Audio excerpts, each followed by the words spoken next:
Hello students, कल की class को आज आगे बढ़ाएंगे और डायस्पोरा के चैप्टर में जो कुछ बातें रह गई हैं उनको कंप्लीट करेंगे। कल जैसा कि मैंने आपको बताया था कि डायस्पोरा का अर्थ है कि जो भारत के निवासी हैं वो किसी कारणवश या कामवश बाहर रह रहे हैं और जिनका भारत की विदेश नीति के विकास में बड़ा योगदान है और उनके विभिन्न पहलुओं पर हम लोगों ने चर्चा की थी।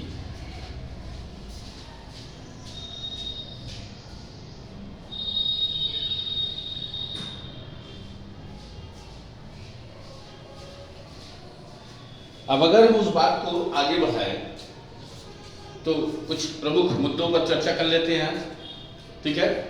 जैसे कल हमने पश्चिम एशिया में जो डायस्पोरा है वहाँ तक हमने शायद चर्चा की हुई थी, ठीक है। आज लास्ट उसका जो है समाप्त करेंगे इस चैप्टर को और कुछ जो समस्याएं हैं डायस्पोरा की और उनके नीतियों, डायस्पोरा के प्रति जो नीतियों का क्रियान्वयन है वो किस प्रकार से हो रहा है उस पर हम लोग चर्चा करते हैं, ठीक है। हेडिंग का लिखिए निष्कर्ष। देखिए, वर्तमान में लगभग 2 करोड़ डायस्पोरा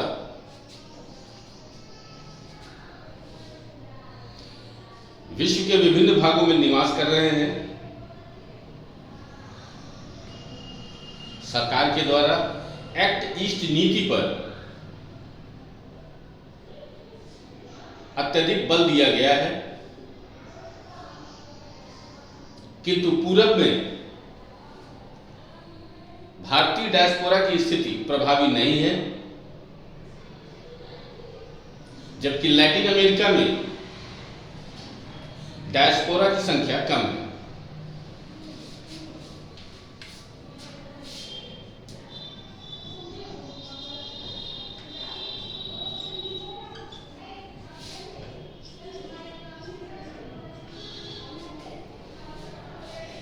डायस्पोरा की समस्याएं,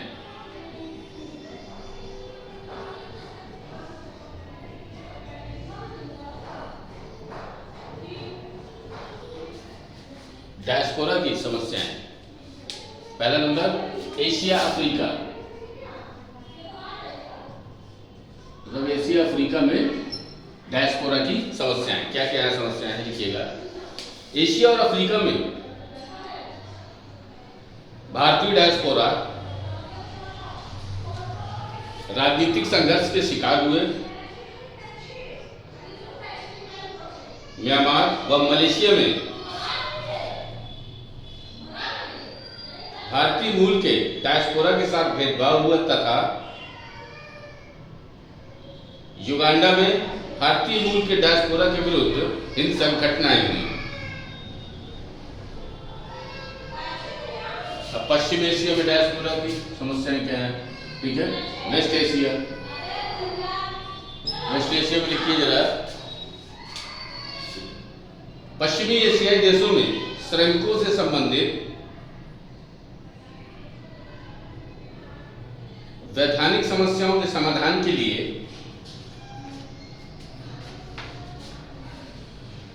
भारतीय दूतावास के द्वारा उन्हें वैधानिक व अधिवक्ता सुविधाएं उपलब्ध कराई जाती हैं। पश्चिम एशिया में उत्पन्न हुए विभिन्न प्रकार के निर्जातीय संघर्ष पर निर्जातीय संघर्ष का प्रवासियों पर प्रतिकूल प्रभाव पड़ता है।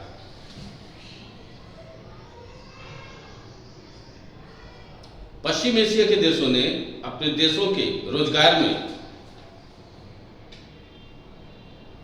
स्थानीय लोगों को वरीयता देने का प्रयत्न किया है,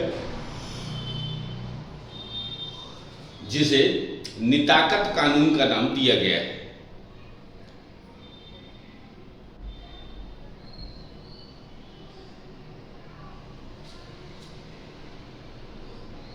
ठीक है। इसमें क्या होता है इस कानून में, इसके तहत श्रमिकों को रोजगार मिलता है। ठीक है। इसमें किया गया है कि 50% लोकल लोगों के, ठीक है ना, और इसमें 50% बाहरी जितने भी देश हैं, अन्य लोग हैं। इसको निताकत कानून कहते हैं। क्या कहते हैं इसको? निताकत कानून। ठीक है। चलिए आगे लिखिएगा। यूरोप व अमेरिका में डायस्पोरा की समस्या।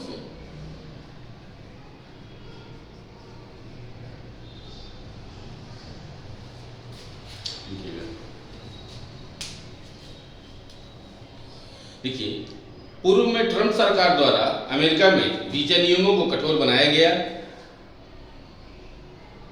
जबकि अमेरिका में सबसे बड़ी संख्या में H-1B वीजा प्राप्त करने वाले भारतीय।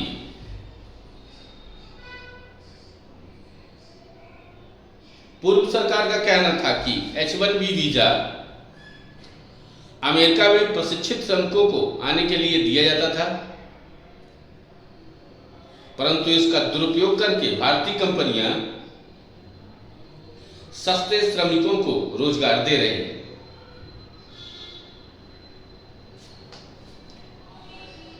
सरकार के अनुसार कोई भी कंपनी विदेशियों को रोजगार तभी देगी जब उस कार्य के लिए अमेरिकी नागरिक उपलब्ध ना हो। वर्तमान में भी लगभग यही नीति जारी है। यूरोप व अमेरिका जाने वाले डायस्पोरा के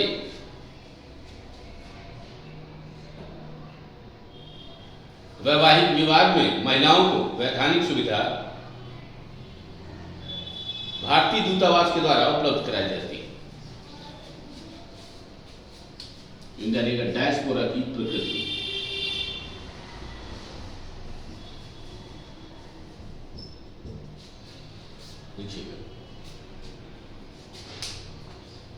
भारतीय समाज अत्यधिक विविधतावादी और बहुलवादी है,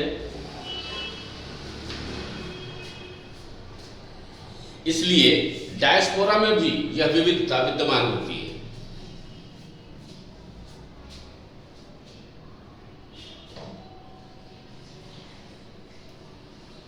भारत में मलयाली डायस्पोरा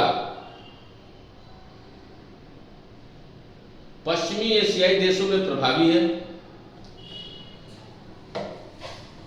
जबकि Gujarati Marwari Africa, Europe, America में अत्यधिक शक्तिशाली है। तमिल डायस्पोरा मलेशिया, सिंगापुर में अत्यधिक सुदृढ़ है, जबकि कनाडा व ऑस्ट्रेलिया में पंजाबियों का दबदबा है।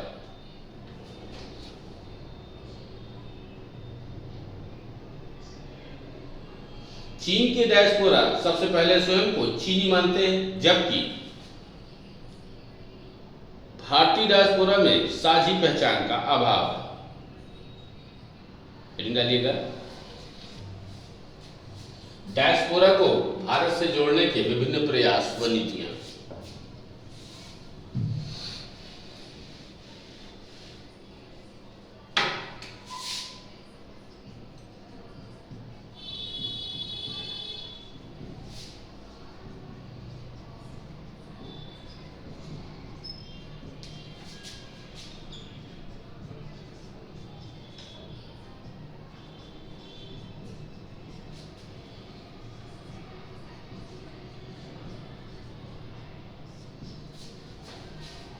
देखिएगा इसमें वर्तमान में प्रत्येक 2 वर्षों में एक बार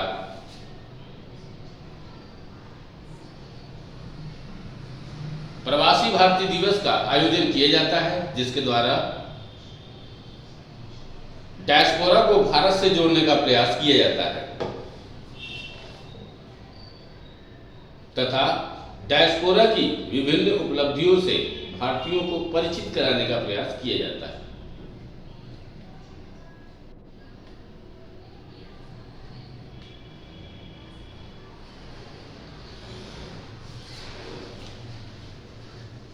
make in India, startup India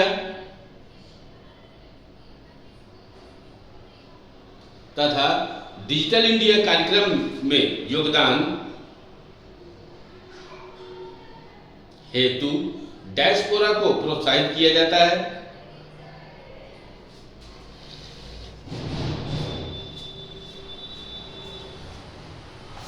in सम्मेलनों में विभिन्न राज्यों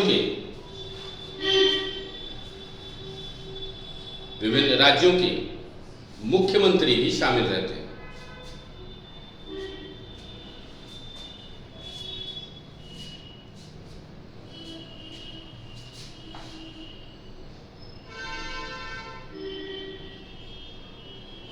ठीक है,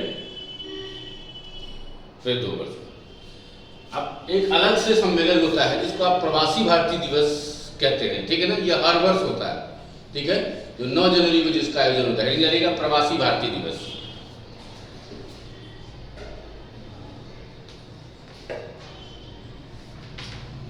देखिएगा, प्रत्येक वर्ष 9 जनवरी को प्रवासी भारतीय दिवस मनाया जाता है।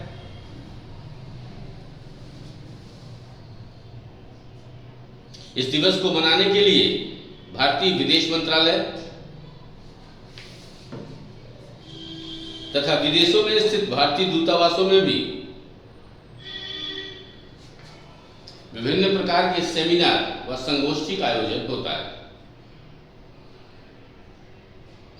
अब प्रवासी भारतीय सम्मान दिया जाता है, इस तरीके का प्रवासी भारतीय सम्मान।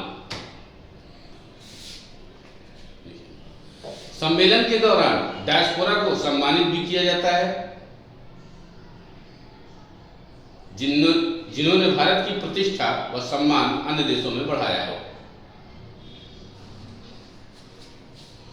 डालिएगा भारत को जानो।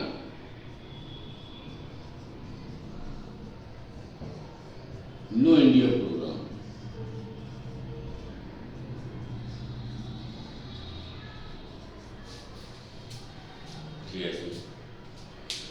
डायस्पोरा को भारतीय संस्कृति से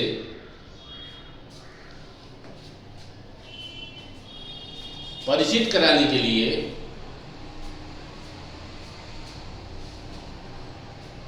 उसे भारतीय संस्कृति की विशिष्टता को बताने के लिए 18 से 26 वर्ष के युवा डायस्पोरा को भारत भ्रमण कराया जाता है।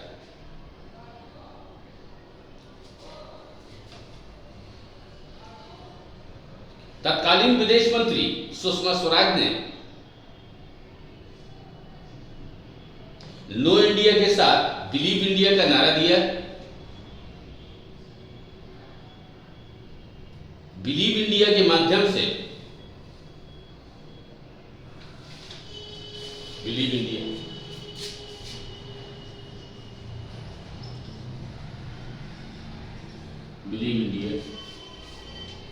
बिलीव इंडिया के माध्यम से भारतीय डायस्पोरा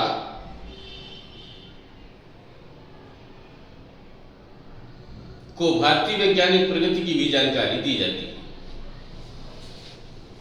अगली हेडिंग आएगा study India programme.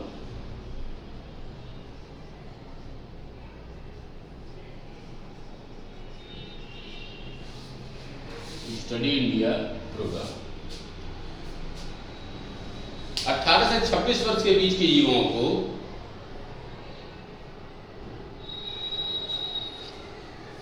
Symbiosis Pune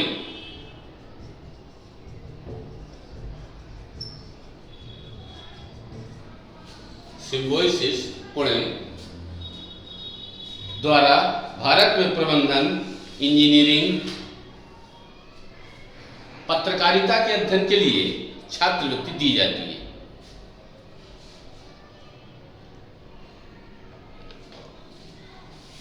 अगले जानिएगा ट्रेसिंग द रूट।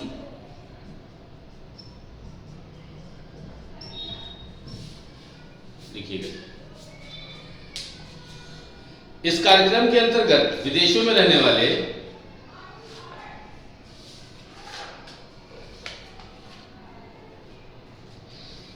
डायस्पोरा को उनके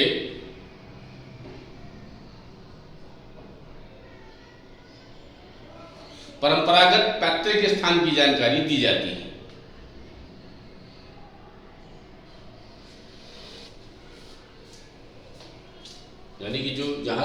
वंशावली जुड़ी होती है, वहाँ पर ले जा करके उनको विशेष रूप से उनका परिचय करवाया जाता है कि भाई ये आपका ओरिजिन है, यहाँ पर आपके पुरखे थे और यहीं से वो संबंधित थे।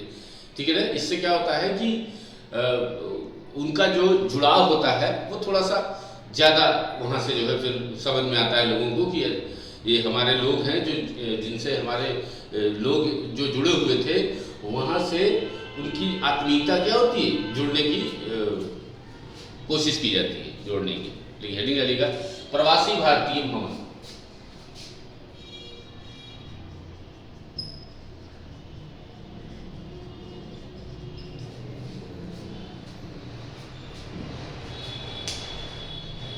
लक्ष्मी सिंघवी, जिसको LM सिंघवी कहते हो, लक्ष्मी मल सिंघवी, यानी इसी समिति की सिफारिश पर यह सम्मेलन शुरू भी हुआ था प्रवासी भारतीय।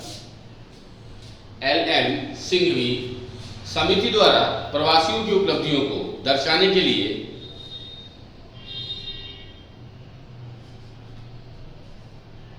तथा उनको प्रदान की गई प्रत्येक सुविधाओं की जानकारी के लिए इंडिया गेट के निकट के क्षेत्र में भवन का निर्माण होना चाहिए, लेकिन यह अनुशंसा क्रियान्वित नहीं हो पाई। अगला पॉइंट, डायस्पोरा को बीमा की सुविधा व उनके लिए विदेशों में वैधानिक सहायता उपलब्ध कराना। अगला पॉइंट, OCI कार्ड प्रदान करना, जिसमें प्रॉक्सी वोटिंग की सुविधा दे दी गई है। निष्कर्ष लिखिएगा जाए इसका।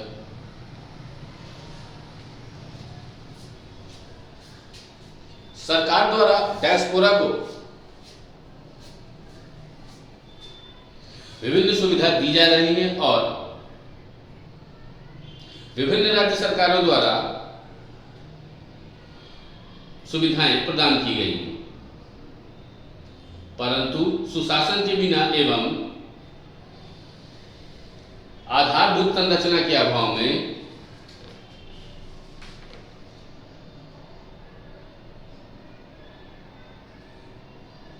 भारत की यह नीति प्रभावी नहीं हो पा रही।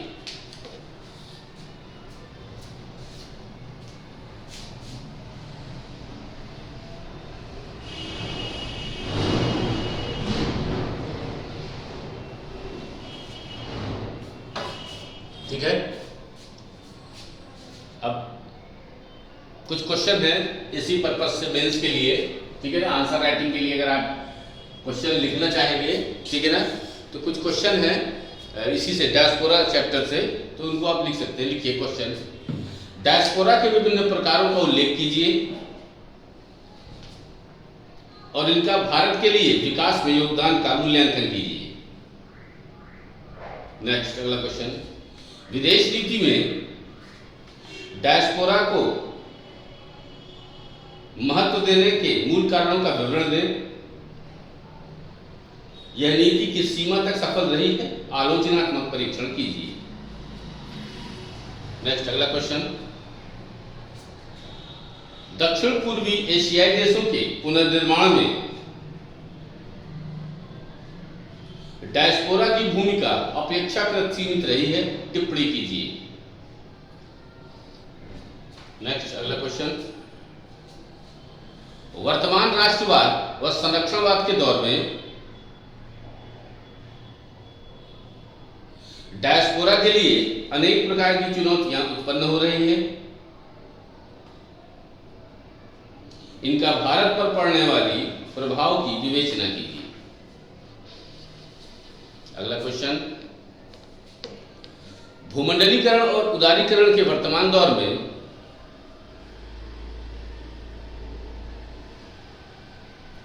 वस्तु और वित्त के आदान प्रदान के अलावा भी भारतीय नागरिकों का आवागमन वैश्विक हो गया है।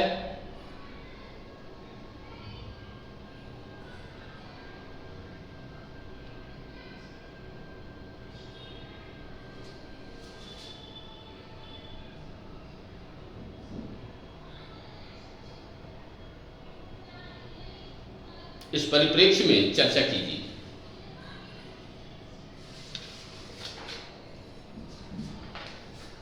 तो इस तरह से कुछ क्वेश्चन हैं जिन्हें आप अगर लिखना चाहें तो लिख सकते हैं और मुझे भेज सकते हैं, ठीक है ना। और जिसको मैं चेक करूंगा और फिर जो भी आपकी कुछ कमियां होंगी उनको मैं उजागर करूंगा, और अगर बढ़िया लिखा होगा तो बहुत अच्छी बात है, ठीक है।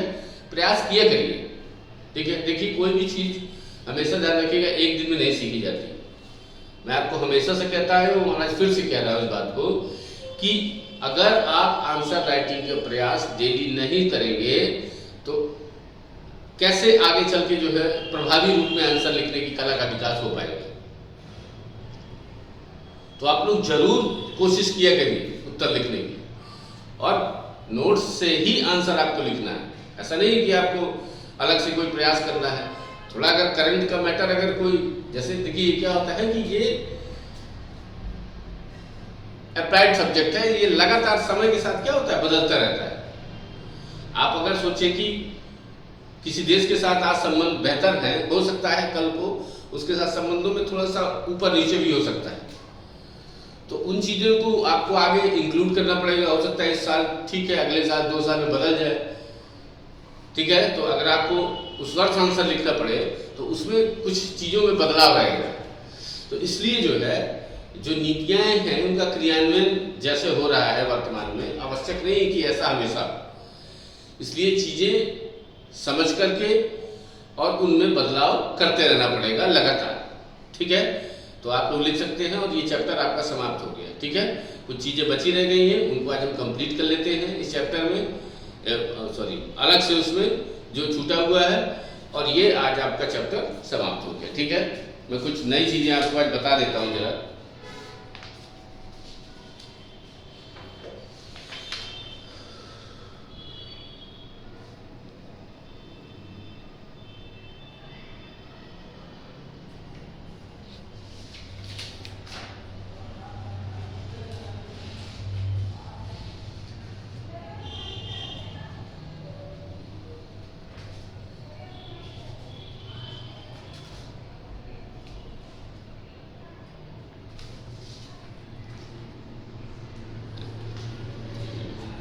यूरोपियन यूनियन है लीगल,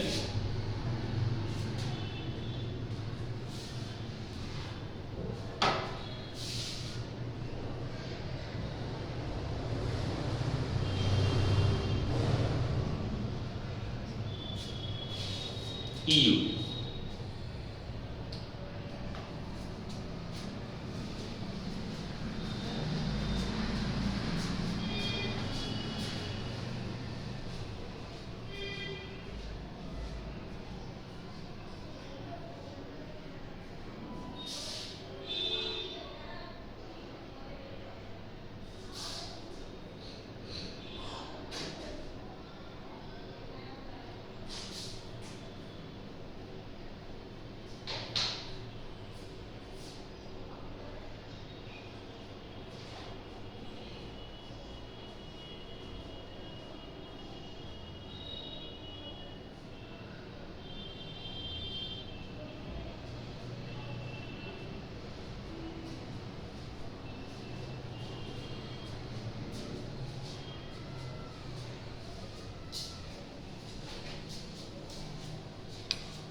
डालिएगा आर्थिक एकीकरण, आर्थिक एकीकरण। देखिए नंबर 1, यूरोपीय यूनियन की स्थापना कोल और स्टील यूनियन के रूप में की गई।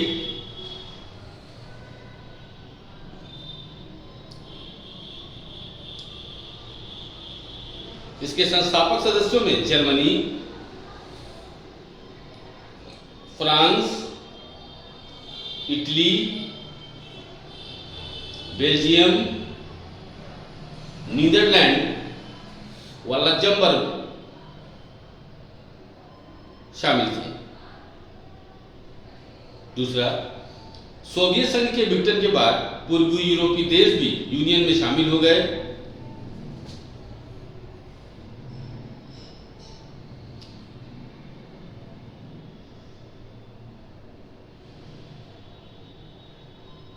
ब्रैकेट में लिखिएगा नीच संधि, जिस संधि से शामिल हुए थे नीच संधि कहते हैं उसको। पूर्ण विराम में आगे लिखिएगा। इसके पूर्व में यूनियन के द्वारा 1987 में यूरोपीय सिंगल एक्ट का निर्माण किया गया, जिसके द्वारा यूरोपीय सेंट्रल बैंक की स्थापना हुई, जिसके आधार पर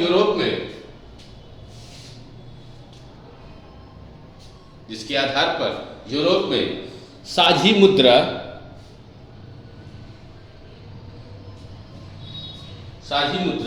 यूरो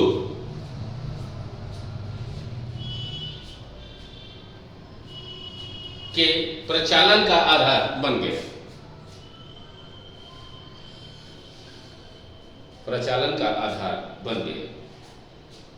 तीसरा नंबर, यूनियन के 19 देशों द्वारा यूरो मुद्रा अपनाई गई।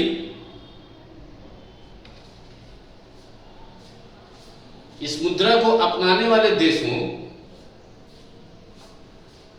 को यूरोजोन का नाम दिया गया।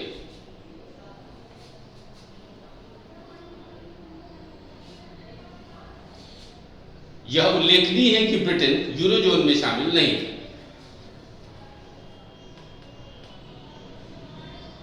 तब शामिल नहीं था जब उसका गठन हुआ था। पांचवा, यूरोपीय यूनियन विश्व का सबसे बड़ा इकहरा बाजार बन गया, किंतु वर्तमान में यूरोजोन के समक्ष संकट विद्यमान है, जिसके निम्न कारण है।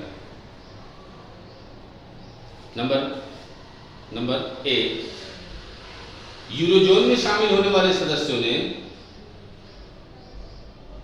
यूरोजोन की शर्तों को पूरा नहीं किया है। बी, अनेक देश यूरोजोन में शामिल नहीं हुए क्योंकि वे आर्थिक नीतियों के निर्धारण में अपनी स्वायत्तता बनाए रखना चाहते हैं। यूरोजोन के संकट से यूरोप में दोहरी समस्या उत्पन्न हुई है। एक और जर्मनी के नागरिकों ने ग्रीस को दी जा रही आर्थिक सहायता का विरोध किया, तो दूसरी ओर यूनियन की शर्तों को ग्रीस ने अपनी संप्रभुता के विरुद्ध कहा। यूनियन आर्थिक संकट से उभर ही रहा था, तब तक ब्रिटेन के द्वारा यूनियन से अलग होने की घोषणा कर दी गई, जिसे ब्रेक्जिट यानी कि ब्रिटेन का एग्जिट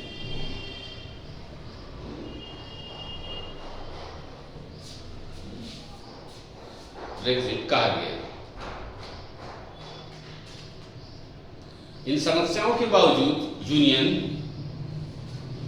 समूचे विश्व में आर्थिक एकीकरण का बेहतर उदाहरण है। यही डालिएगा, यूनियन में आर्थिक एकीकरण के मूल कारण।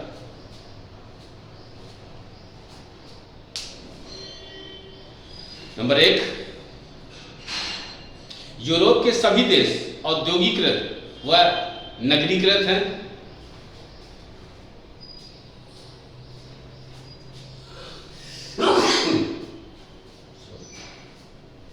यूरोप के सभी देश औद्योगिकृत व नगरीकृत हैं।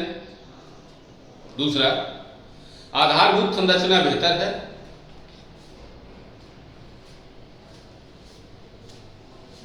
और संचार संपर्क की सुविधा है। तीसरा,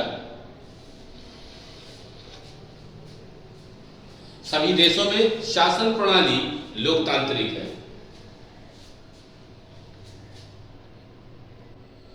और मानवाधिकार का उच्चतर रिकॉर्ड है।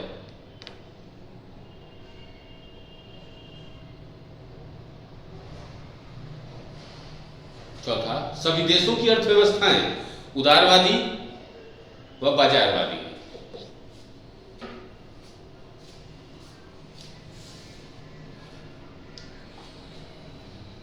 देखिए, अब यूरोप में बहुत सारे देश हैं और एक साझी मुद्रा को अपनाना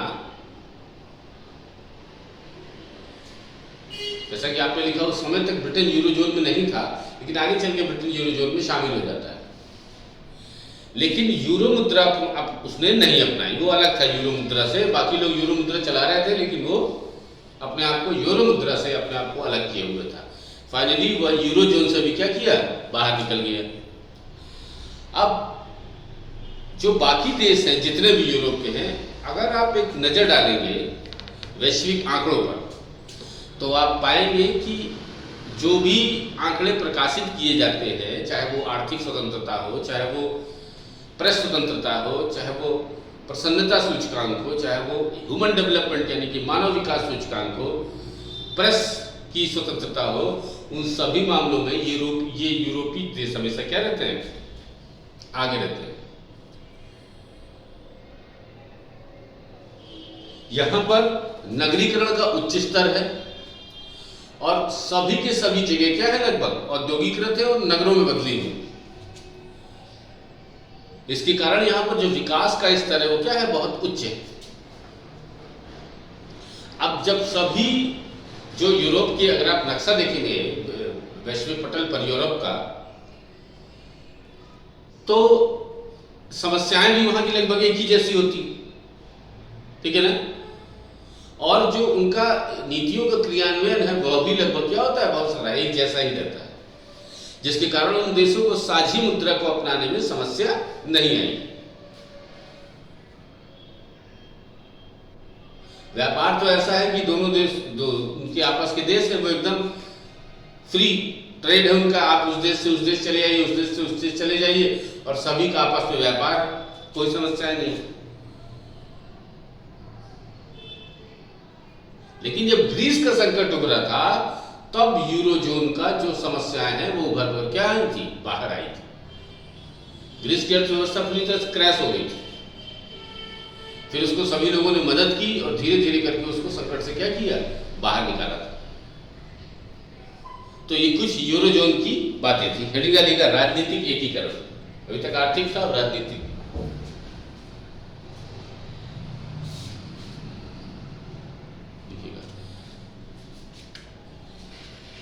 एक इंटर गवर्नमेंटल ऑर्गेनाइजेशन है,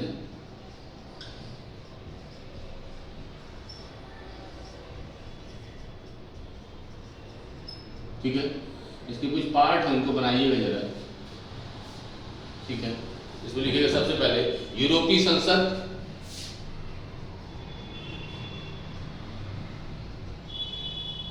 दूसरे में लिखिएगा यूरोपीय परिषद, ठीक है। थर्ड में लिखिएगा आगे यूरोपीय मंत्रिपरिषद,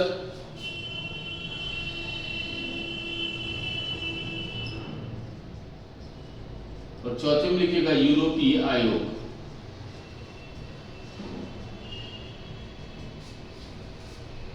यूरोपीय संसद, यूरोपीय परिषद, यूरोपीय मंत्रिपरिषद और यूरोपीय आयोग, यूरोपियन कमीशन लिखिएगा इसमें।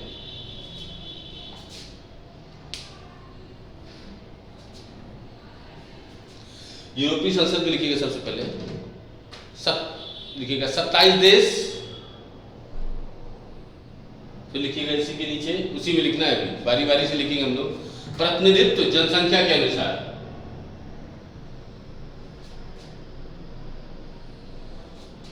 फिर इसी में एक और पॉइंट, सदस्यों का निर्वाचन सीधे आम जनता द्वारा किया जाएगा।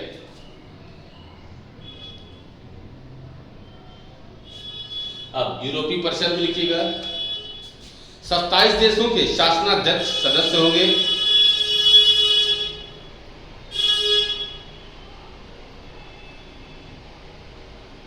फिर इसी में लिखिएगा सर्वोच्च नीति निर्मात्री संस्था है।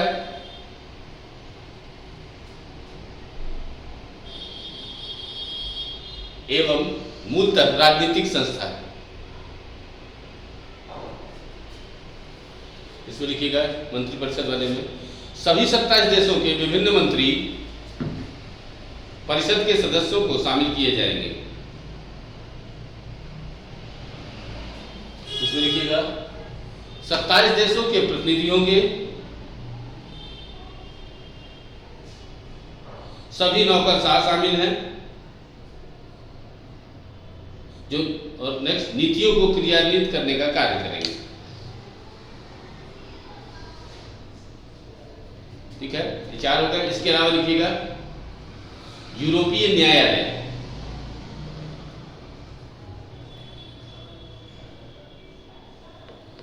लिखिएगा इसमें यूरोपीय न्यायालय में श्रम कानून मानक, दूसरा इसमें पर्यावरणीय मानक, और तीसरा मानवाधिकार मानक।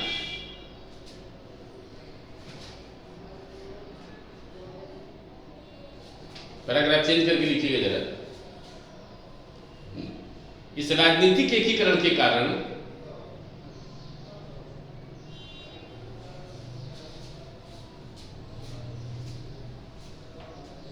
न केवल देशों के बीच सहयोग में वृद्धि हुई,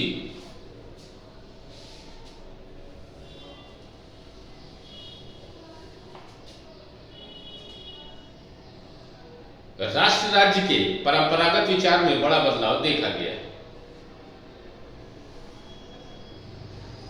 जबकि वर्तमान में यूरोप में राष्ट्र राज्य की प्रवृत्तियां प्रभावी बन रही हैं,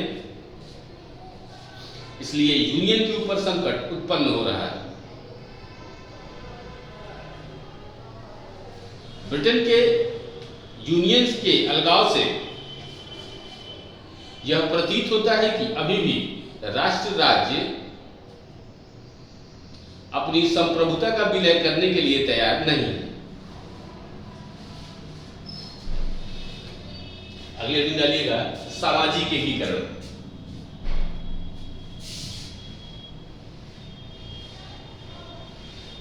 सामाजिक एकीकरण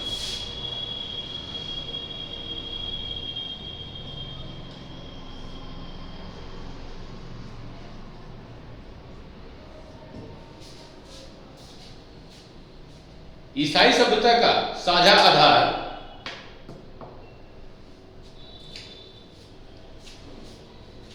यूनियन को सामाजिक रूप से जोड़ने का कार्य करता है।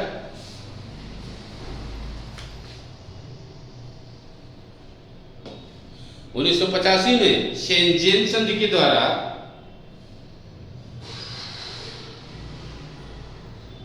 यूरोपीय यूनियन में मुक्त आवागमन का प्रावधान किया गया, जिसे 1995 में लागू किया गया।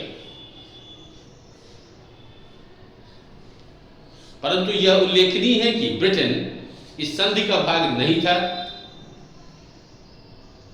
इस संधि में शामिल देशों को ही शेंजेन क्षेत्र के रूप में वर्णित किया गया। परिणाम स्वरूप पूर्वी यूरोप के जर्मनी और फ्रांस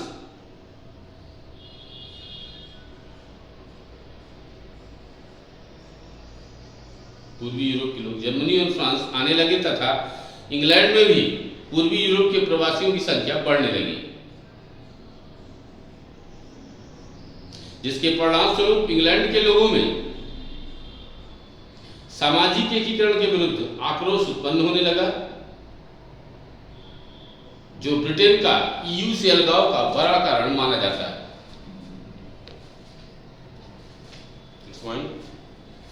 रक्षा व विदेश मामलों में एकीकरण।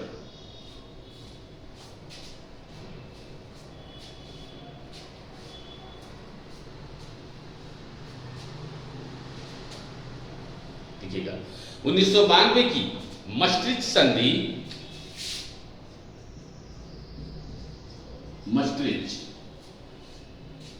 1992 की maastricht संधि के द्वारा यूरोपीय संघ का नाम बदलकर यूरोपीय यूनियन रखा गया। इस संधि के द्वारा यूरोपीय यूनियन के 3 मूल स्तंभों की स्थापना हुई। नंबर पहला, समान घरेलू व न्याय के मामले। दूसरा, आर्थिक संघ। और तीसरा, समान रक्षा व विदेश नीति।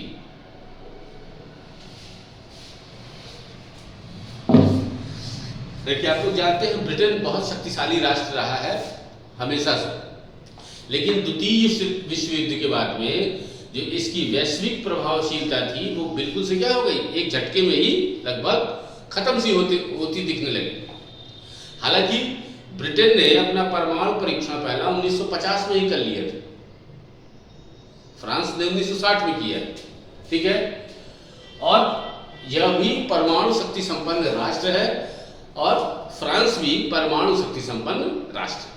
अगर यूरोप की बात करें तो इन दो राष्ट्रों के पास है परमाणु शक्ति क्या है, पर्याप्त मात्रा में विद्यमान, और ये यूरोप के शक्तिशाली राष्ट्रों में गिने जाते हैं। इनकी अर्थव्यवस्थाएं भी बेहतर स्थिति में है, ठीक है।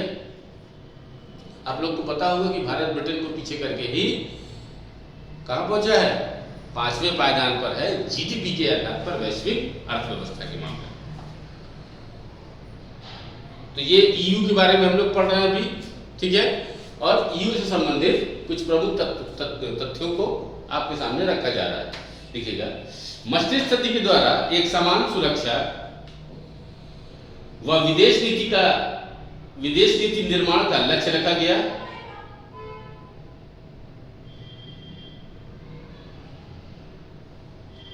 और लिस्बन संधि ब्रैकेट में 2008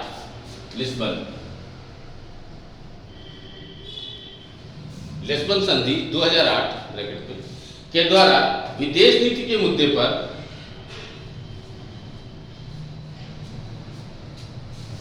साझा दृष्टिकोण अपनाने के लिए यूनियन के उच्च प्रतिनिधि की भी नियुक्ति हुई।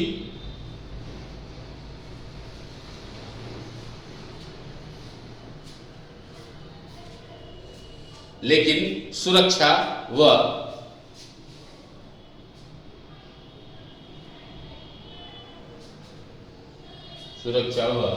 विदेश नीति के मुद्दे पर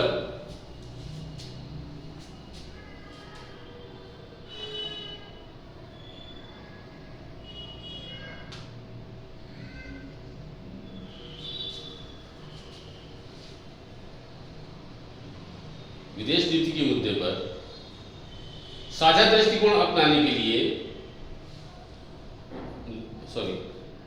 सुरक्षा व विदेश नीति के मुद्दे पर यूनियन का प्रदर्शन अभी भी निराशाजनक है, जिसके निम्न कारण है। नंबर 1, यूनियन के सदस्यों में सुरक्षा के मुद्दे पर अत्यधिक मतभेद विद्यमान है, क्योंकि जर्मनी और फ्रांस जैसे शक्तिशाली राज्य यूनियन की सुरक्षा के लिए एक पृथक व्यवस्था के निर्माण के समर्थक हैं। लेकिन अन्य देश अभी भी यूनियन की सुरक्षा के लिए NATO, North Atlantic Treaty Organization, NATO को ही मान्यता देते हैं, जबकि कुछ सदस्य देशों का मानना है कि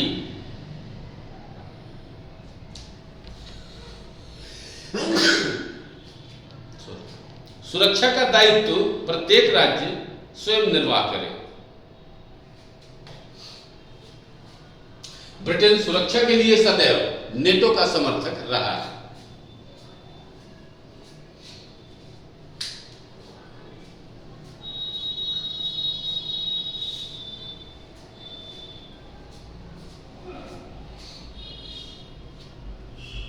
देखिए जरा, आप यूरोपियन कंट्रीज की अगर बात करेंगे, अगर वर्तमान में उस परिदृश्य पर विचार करेंगे, आपने अगर अभी इजराइल और फिलिस्तीन संघर्ष की अगर बात करें, फिलिस्तीन क्या तो आतंकवादी संगठन था हमास, जो उसका जो संघर्ष था, वहां पर आपने बहुत सारे जो खाड़ी कंट्रीज थे उनका समर्थन आपने दूसरी तरफ देखा। लेकिन जो यूरोपीय राष्ट्र थे वो किसके समर्थन में खड़े हुए थे? इजराइल के समर्थन में खड़े हुए थे, चाहे वो फ्रांस हो, चाहे वो जर्मनी हो, चाहे वो ब्रिटेन। ऐसा क्यों? ऐसा इसलिए क्योंकि इजराइल के पास यूएसए का समर्थन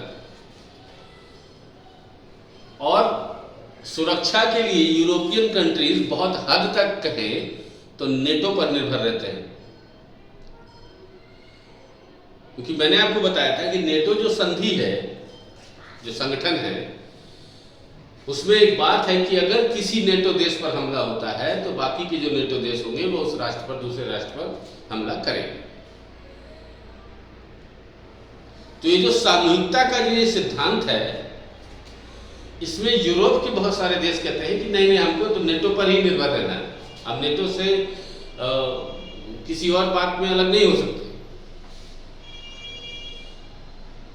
फ्रांस और जर्मनी जैसे देश कहना है कि थोड़ा यूरोपीय संघ के लिए एक अलग व्यवस्था होनी चाहिए, जो यूरोप में जो ईयू है, यूरोपियन यूनियन, उसकी सुरक्षा की जिम्मेदारी उसके ऊपर हो।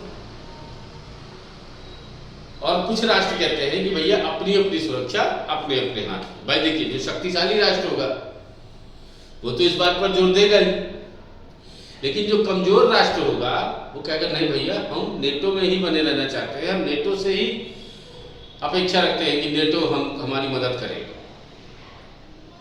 क्योंकि वो अकेले लड़ने की क्षमता नहीं, तो अकेले कैसे लड़ पाएगा? अगर कभी कोई विवाद की स्थिति आएगी तो अकेले नहीं लड़ेगा ना। नेटो में अगर है तो नेटो के सदस्य देश उसकी क्या करेंगे? सहायता करेंगे। इसलिए वे स्वयं इस रक्षा की जिम्मेदारी लेने से क्या होते हैं? बचते हुए दिखाई देते हैं। ठीक है, आगे लिखिए। इंडिया यूरोपियन यूनियन का भविष्य। पहले नकारात्मक लिखिएगा जरा, नकारात्मक क्या है देखिएगा। फर्स्ट नंबर, ब्रिटेन यूनियन की दूसरी सबसे बड़ी अर्थव्यवस्था है, अतः ब्रिटेन का अलगाव यूनियन के लिए अत्यधिक नकारात्मक प्रभाव उत्पन्न कर रहा है।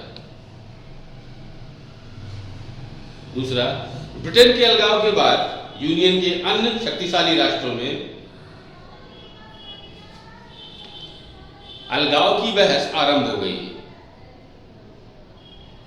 थर्ड, ब्रिटेन के अलगाव से यूरोप में राष्ट्रवादी प्रवृत्तियां और बढ़ रही हैं, जो क्षेत्रीय आर्थिक संगठन के लिए नकारात्मक सिद्ध हो सकता है। सकारात्मक लिखिएगा। ब्रिटेन ने यूरोजोन नहीं अपनाया, वह शेंजेन क्षेत्र का भाग भी नहीं बना, इसलिए ब्रिटेन का यूनियन के साथ कभी भी पूर्ण एकीकरण नहीं था, अतः उसके अलगाव से ज्यादा समस्या उत्पन्न नहीं होगी। दूसरा, यूनियन की सबसे बड़ी अर्थव्यवस्था जर्मनी यूनियन के साथ है, इसलिए यूनियन के भविष्य पर फिलहाल संकट नहीं है और ब्रिटेन के अलगाव से सबक लेते हुए यूनियन को ज्यादा सुदृढ़ बनाया जा सकता है। तीसरा, ईयू से ब्रिटेन का अलगाव का मूल कारण आर्थिक न होकर सामाजिक और राजनीतिक था। ब्रिटेन अभी भी ईयू के साथ, ईयू मतलब यूरोपियन यूनियन, ब्रिटेन अभी भी ईयू के साथ मुक्त व्यापार समझौते को कायम रखने का इच्छुक है, इसलिए फिलहाल आर्थिक एकीकरण की प्रक्रिया समाप्त होने की संभावना नहीं है। चौथा हो गया, निष्कर्ष लिखिएगा। वर्तमान में यूरोपीय यूनियन क्षेत्रीय आर्थिक एकीकरण का प्रभावशाली मॉडल है। ब्रिटेन के अलगाव ने इसके समक्ष चुनौतियां उत्पन्न की हैं, किंतु इसके अस्तित्व को संकटग्रस्त नहीं किया।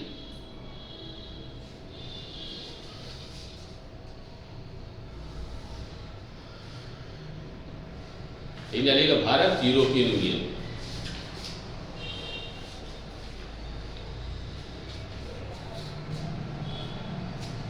भारत यूरोपियन जानेगा व्यापारिक संबंध।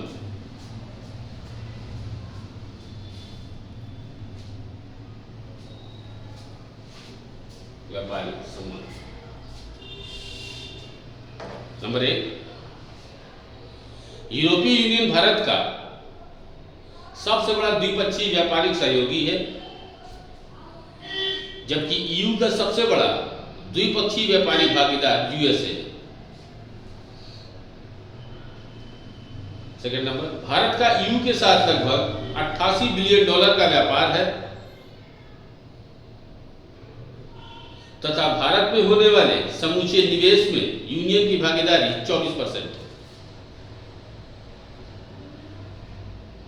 तीसरा, तकनीकी व वित्त प्रधान होने के कारण भारत के स्मार्ट सिटी, डिजिटल इंडिया के विकास में यूरोपीय देश बड़े सहयोगी के रूप में उभर रहे हैं।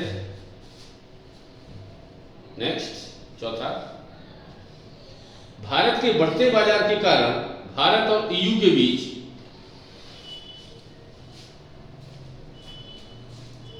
बीच व्यापारिक संबंधों को सुदृढ़ करने के लिए मुक्त व्यापार के समझौते पर वार्ता हो रही है। वर्ष 2004 से भारत ईयू शिखर सम्मेलन का आयोजन भी हो रहा है,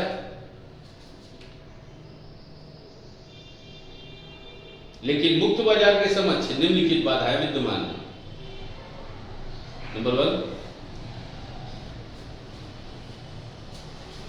यूनियन का मानना है कि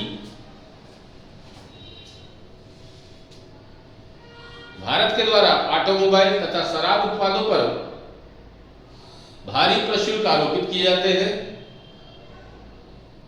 उनके द्वारा यह भी आलोचना की गई कि भारत में बौद्धिक संपदा अधिकारों का उल्लंघन होता है। दूसरा, भारत के अनुसार सॉफ्टवेयर इंजीनियरिंग व भारत के प्रशिक्षित श्रमिकों के लिए यूरोपीय देशों में पहुंच अभी कठिन है।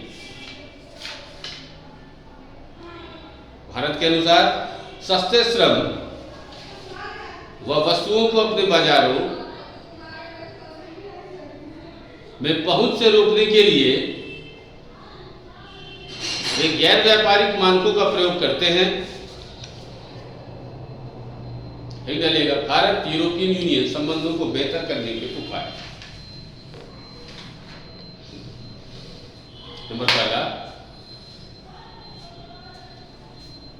भारत के व्यापारिक संबंध अभी भी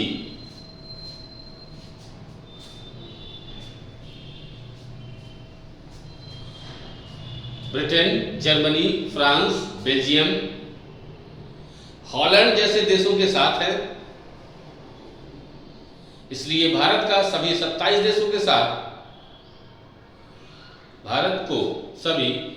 देशों के साथ संबंध बेहतर करने के प्रयास करने चाहिए।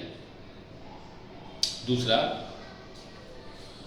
भारत में यूरोपीय भाषाओं की जानकारी रखने वाले लोगों का अभाव है और केवल चुनिंदा विश्वविद्यालयों में ही यूरोपीय भाषाओं का अध्ययन किया जाता है। तीसरा, भारत में श्रम कानून, भूमि अधिग्रहण की विधियों तथा नौकरशाही की क्रियाकलाप को ज्यादा पारदर्शी व आसान बनाने की आवश्यकता है।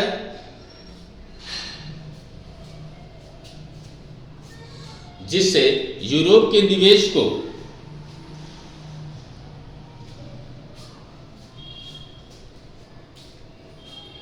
भारत में बढ़ाया जा सके।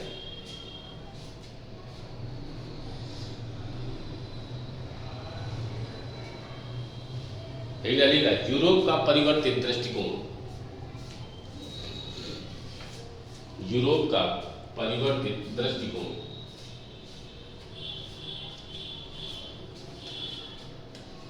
लिखिएगा, परंपरागत रूप में यूरोपियन यूनियन भारत को एशियाई महाद्वीप में शामिल नहीं करते थे। उनके व्यापारिक संबंध चीन, पूर्वी एशिया तक सीमित थे, परंतु वर्तमान में ईयू का निवेश भारत में चीन से भी ज्यादा हो रहा है।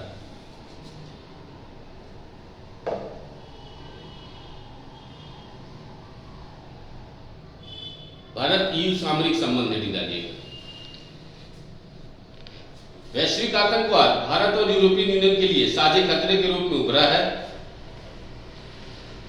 और यूरोपीय देशों द्वारा यह स्वीकार किया जाता है कि वैश्विक आतंकवाद भारत के लिए ही नहीं अपितु समूचे विश्व के लिए सुरक्षा का बड़ा खतरा है।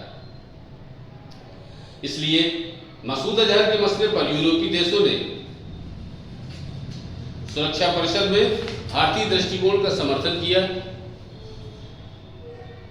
नशीली दवाओं के अवैध व्यापार तथा समुद्री सुरक्षा के विषयों पर भी दोनों के बीच सहयोग जारी है। आलोचकों का मानना है कि यूरोपीय यूनियन विदेश नीति और सामरिक मुद्दों पर आज तक किसी साझे दृष्टिकोण का विकास नहीं कर सका। इसलिए सामरिक संबंध दोनों के बीच की सबसे कमजोर कड़ी है। भारत के लिए भी EU सामरिक रूप में महत्वपूर्ण नहीं है, ना ही भारत के लिए यूनियन की प्राथमिकता है। नेक्स्ट, लोकतांत्रिक साझे मूल्य। भारत विश्व का सबसे बड़ा लोकतांत्रिक देश है तथा लोकतंत्र के मूलभूत आदर्श यूरोपीय देशों के द्वारा निर्मित किए गए, इसलिए राजनीतिक मूल्य साझे हैं। जिस प्रकार भारतीय समाज अत्यधिक विविधतापूर्ण है,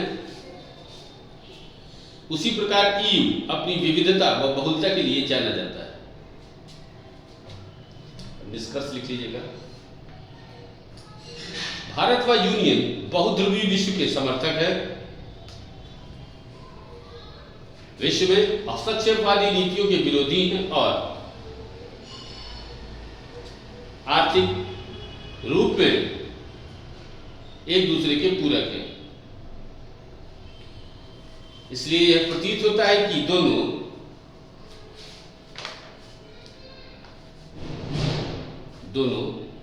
एक दूसरे के प्राकृतिक मित्र हैं।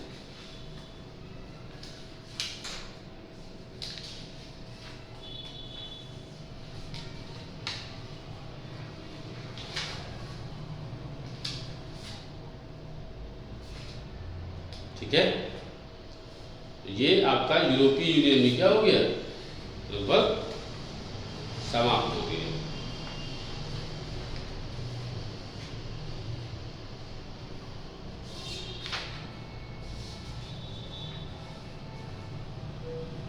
फिर डालिएगा भारत अफ्रीका संबंध।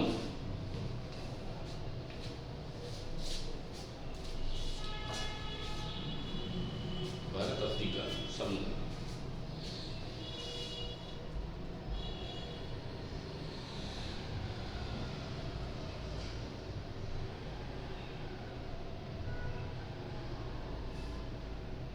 ठीक है। देखिए, अफ्रीका का अगर आप नक्शा देखते हैं अपने मन में, तो आपके मन में एक विचार आता होगा जरूर कि जो अफ्रीका है वह प्राचीन काल से क्या कहें, ये लगभग मध्यकाल से, जब से उपनिवेशवाद क्या हुआ प्रारंभ होता है, उसके बाद अफ्रीका का भरपूर शोषण और यूरोपीय शक्तियों ने अफ्रीका का पूरी तरह से उपयोग किया अपनी अर्थव्यवस्था और सामरिक शक्ति को बढ़ाने के लिए। मतलब अफ्रीका के sभी संसाधनों का भरपूर प्रयोग किसने किया, यूरोप वासियों ने। जब राष्ट्रीय आंदोलन अफ्रीका के देशों में शुरू हुए और धीरे धीरे करके अफ्रीकी के देश आजाद होने लगे, और आज़ादी के बाद जो वहाँ मूलभूत समस्याएं थी वो बहुत तगड़ी थी, और जो आज भी बहुत सारे देशों में वहाँ पर बनी हुई। आप दुनिया में कोई भी रिपोर्ट उठाकर देख लीजिए, उनमें कहीं ना कहीं जो सबसे निम्न स्थान होगा वो किसी न किसी अफ्रीकी देश का जरूर होगा, चाहे वो कॉन्गो का हो, चाहे वो मध्य अफ्रीकी गणतंत्र हो, चाहे वो साउथ सूडान हो, चाहे वो सोमालिया हो।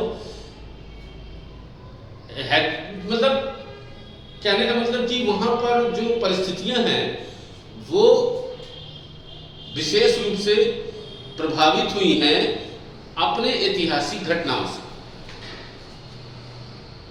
जिसमें अभी तक कोई बदलाव नहीं है, और आतंकवाद की घटनाओं ने लगातार उस महाद्वीप की स्थिति को और से बद से बदतर कर दिया। लेकिन उसमें कुछ देशों की स्थिति बढ़िया है, उन्होंने सुधार किया और लगातार प्रोग्रेसिव है। इसमें एक बड़ा प्रमुख देश है, सबसे दक्षिण में अगर आप अफ्रीका महाद्वीप पे जाएंगे तो दक्षिण अफ्रीका है, जहां पर जो ब्लैक और व्हाइट का जो परस्पर संघर्ष था वो समाप्त हुआ। नेल्सन मंडेला के अथक प्रयासों से 1993 में जो अपार्थाइड की नीति थी उसको समाप्त किया गया, और उसके बाद जो एकीकरण है सभ्यताओं का, उसके द्वारा उस देश की नींव रखी गई। तो इस क्रम में अफ्रीका महाद्वीप में जो समस्याएं हैं और भारत के उन देशों के साथ में कैसे संबंध हैं, क्योंकि अफ्रीका का महत्व देखिए, अफ्रीका का जब आप मैप देखेंगे तो आप देखेंगे कि हिंद महासागर से अफ्रीका भी क्या है, संबद्ध है, और हिंद महासागर में भारत के ढेर सारे हित हैं। और चीन की जो नीतियां हैं वह लगातार यही रही है कि हम भारत को हिंद महासागर में भी क्या रखें, घेरने का प्रयास करता है। जैसे जो उसकी स्ट्रिंग ऑफ पर्ल्स की पॉलिसी है, जिसमें भारत को घेरने की उसका जो योजना है, ठीक है ना, जिसके तहत वो काम करता है हिंद महासागर में, और भारत के द्वारा भी उसके नीतियों का जो प्रतिरोध किया जाता है, उसके में भारत के द्वारा भी विभिन्न नीतियों का क्रियान्वयन किया जाता है। आप देखेंगे कि अफ्रीका के जिबूती में भी चीन ने अपना नौसैन्य अड्डा क्या है, बनाया। उसके जवाब में भारत ने भी अफ्रीका के कई देशों में अपना निवेश कर रखा है और विभिन्न सामरिक केंद्रों की क्या कर रखी है, स्थापना कर रखी है। जैसे लिखिए जरा सा, अफ्रीका का महत्व हिट करिएगा। वर्तमान में अफ्रीकी देशों की आर्थिक वृद्धि दर निरंतर बढ़ रही है, जिससे वह नए बाजार के रूप में उभर रहा है। इसलिए अफ्रीका महाद्वीप को आर्थिक समृद्धि का केंद्र कहा जा रहा है। यह प्राकृतिक संसाधनों से संपन्न है,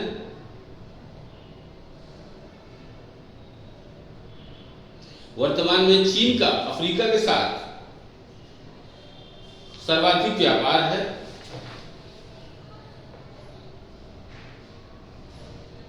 जबकि भारत व अफ्रीका के मध्य चीन की अपेक्षा कम है। परंपरागत रूप में भारत अफ्रीकी संबंध साम्राज्यवाद, उपनिवेशवादी, विरोधी विचारधारा के आधार पर थे, जो अब आर्थिक व व्यापारिक हो गए हैं। नाइजीरिया भारतीय दवाओं का सबसे बड़ा आयातक है। एयरटेल भारती लिमिटेड अफ्रीका में टेलीफोन सेवा प्रदान करने वाली सबसे बड़ी टेलीकॉम कम्युनिकेशन कंपनी है। रिलायंस, महिंद्रा, टाटा, इन्फोसिस जैसी कंपनियां अफ्रीका में प्रभावी उपस्थिति रखती है।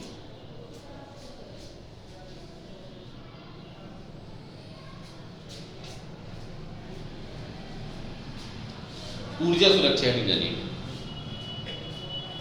ऊर्जा सुरक्षा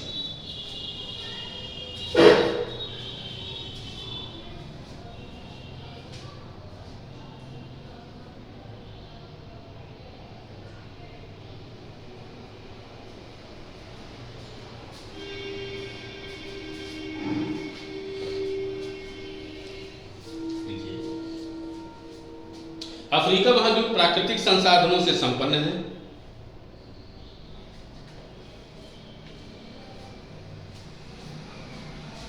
इसलिए सोना, चांदी, लोहा, पेट्रोलियम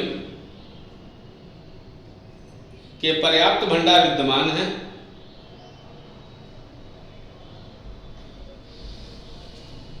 और पश्चिमी एशिया पर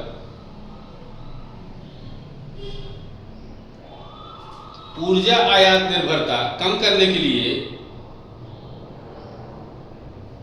वर्तमान में अफ्रीका के सूडान, नाइजीरिया, अंगोला के साथ तेल पेट्रोलियम आयात किया जा रहा है और वर्तमान में ONGC विदेश लिमिटेड द्वारा ONGC विदेश लिमिटेड द्वारा इन देशों में निवेश किया गया है।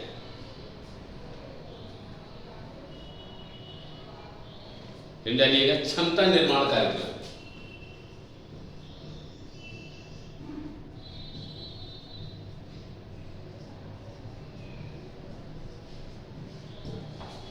देखिएगा नंबर 1, आज भी भारत के लिए अफ्रीका महाद्वीप केवल एक बाजार नहीं है,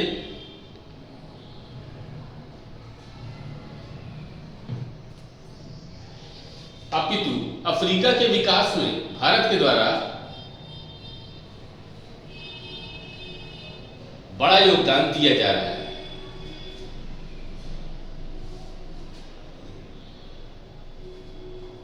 अफ्रीका के विभिन्न देशों में ई-नेटवर्क द्वारा टेलीमेडिसिन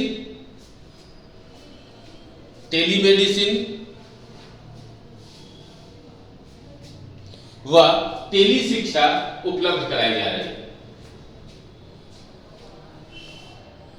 टेलीमेडिसिन व टेली शिक्षा उपलब्ध कराई जा रही है।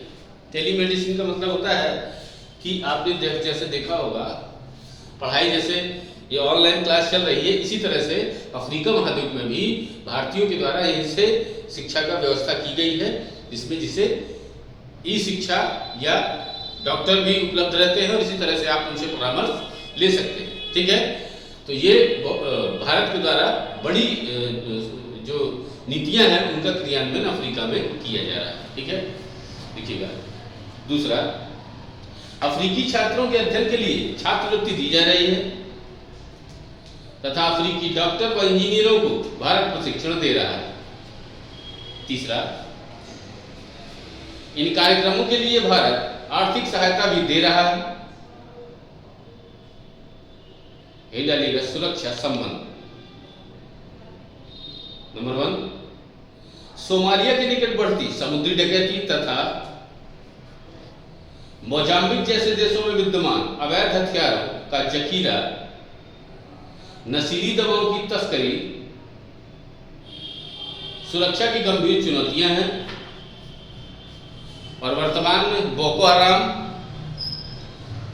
अल शबाब जैसे आतंकी संगठन जो अल कायदा से जुड़े हैं अफ्रीकी देशों में प्रभावी बन रहे हैं, अतः आतंकवाद के विरुद्ध सहयोग किए जा रहे हैं।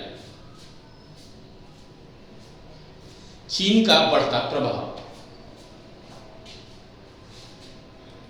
अफ्रीका में चीन अपनी व्यापारिक उपस्थिति को सामरिक रूप में बदल रहा है। उसने जिबूती में अपना पहला सैन्य अड्डा बना लिया है, जिससे हिंद महासागर में उसकी स्थिति प्रभावी होगी। सांस्कृतिक संबंध लिखिएगा। अफ्रीकी महाद्वीप में भारतीय मूल के लोगों की बढ़ती उपस्थिति प्यूपिल टू प्यूपिल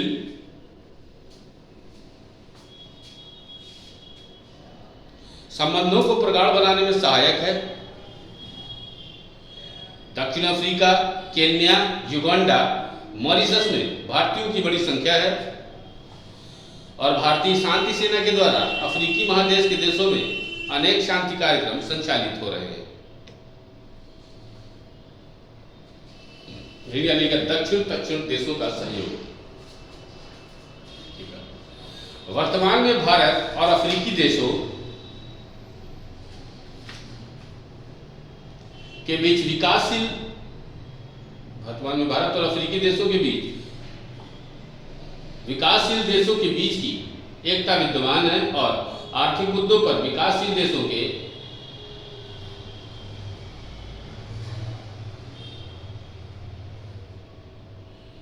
सुरक्षा के लिए ब्रिक्स व IBSA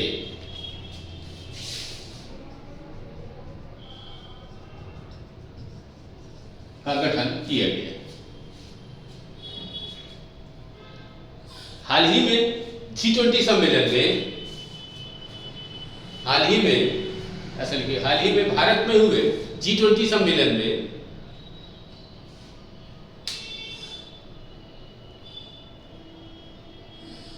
अफ्रीकी संघ को भी इसकी सदस्यता दे दी गई।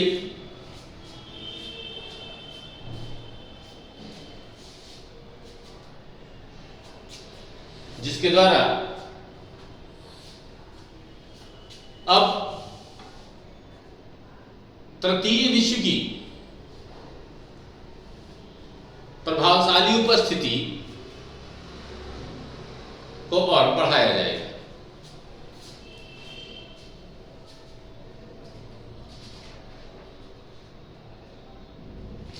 ठीक है, तो आज की क्लास यहीं तक। बाकी हम लोग नेक्स्ट क्लास में मिलेंगे तो बाकी चीजों का अध्ययन करेंगे।